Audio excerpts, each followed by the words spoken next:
Back at 7:39, the first few days of any job can prove challenging, but imagine if those days included negotiating with international leaders while juggling 2 children under the age of 5. That is the challenge facing Samantha Power, the new and youngest ever U.S. ambassador to the United Nations. I recently sat down with Power for an exclusive interview inside the UN Security Council room here in New York to talk about fighting for peace around the world and at home.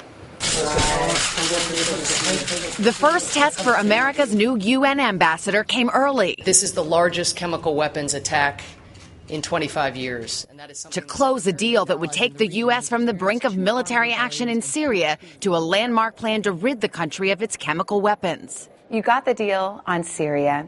It does not have an automatic enforcement provision. So can you really say it's a resolution that has teeth that will bite? This is the first resolution that has ever required Syria to do anything. Russia has been taking it by the hand, putting it under its wing and shielding it from any international pressure of any kind. To your point, though, we also wrote into the resolution a series of relatively clear benchmarks as to what compliance would look like. If Syria doesn't comply, do you think the U.S. still has the right and obligation to act militarily? Well, the president, first of all, we wouldn't even be in this discussion about getting rid of Syria's chemical weapons if not for the credible threat of military force. He has not taken that threat off the table. I think Russia is aware that that threat still exists. Syria is aware that threat still exists. As for Iran's nuclear threat, Power is expressing caution about that country's new moderate-sounding leader.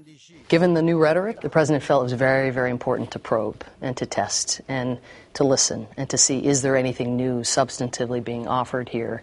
And I think that's our posture, skepticism. There is a diplomatic window, but it won't remain open for forever. Diplomacy was not Samantha Power's first pursuit. I think she won the Pulitzer Prize at the age of 15 or 16. The daughter of Irish immigrants, she came to this country at 9. A graduate of Yale, in her 20s, she went to Bosnia as a freelance journalist to document atrocities, later doing the same in Sudan.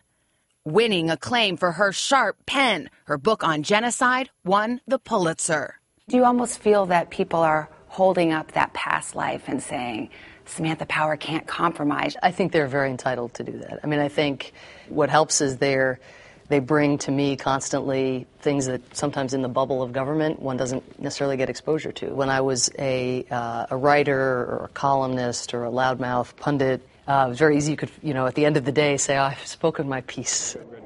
Now you're getting to have these discussions with the President of the United States, with the Secretary of State. Oh, look at that. But at home, these are the discussions. At 43, she is the mother of 2 young children, Declan, 4, and Rian, 1. Really quickly. With her husband, famed legal scholar Cass Sunstein. They all live in the ambassador's residence at the Waldorf Hotel. Back! Whose ornate dining room now doubles as a baseball diamond. He's going all the way! Play the plate! Is it difficult? Is it harder than you thought it would be to be a mom of 2 little kids and have this huge new job? It's, you never feel like you're bringing your A game to everything at the same time. So something gives, and, those who say that nothing gives or have mastered cloning, I think I can feel, even when we leave in the morning, just a level of clinginess. And are you really coming home? Are you really... And, the other day he said, no more Security Council resolutions. That passes for normal in this new life. You want to read about Syria? Just like playing baseball with the president. That's gone, man. Or commuting to school in an armored car, followed by a 14-hour day for mom. I called some former colleagues and asked them about you. Here are some words they used admiringly. Relentless. True. Pathologically honest. Pathological in lots of ways, yes. And when you have an issue like a dog with a bone. Yes, that would, in a sense, negotiations play to my strong suit. I never give up.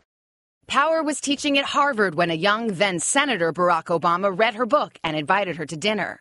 You basically offered to intern for him or work at a pretty low level. Indentured servitude, I think, I tell the story. I'm a fanatic Red Sox fan, and I had just gotten a slice for the first time in years of season tickets, which are impossible to get. And then at this dinner with him, like 3 hours in, I heard myself saying, why don't I move to Washington and basically do whatever you'll have me do in your office.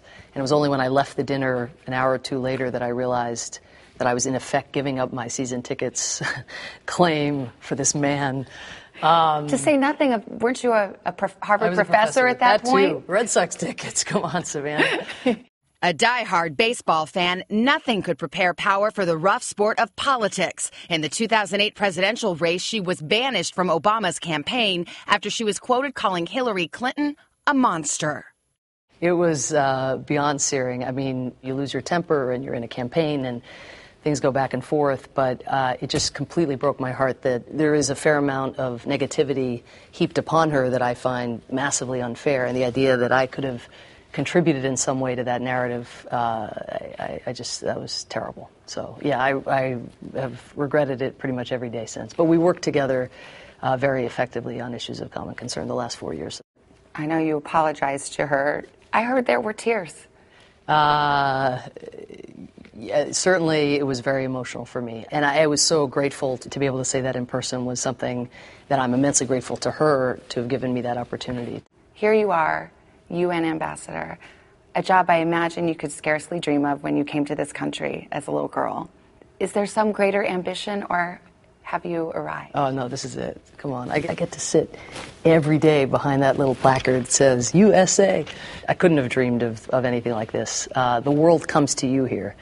So to be here where it all comes together, it's a thrill of a lifetime. Nothing else. Retirement after this. Seriously. Sounds very cool. She's fascinating. She is fascinating. This is the youngest kids ever to live in the ambassador's residence over at the Waldorf Hotel. Nice pad. Wow. She came to this country wearing a Stars and Stripes t-shirt at the age of 9 years old, and now she's the UN ambassador.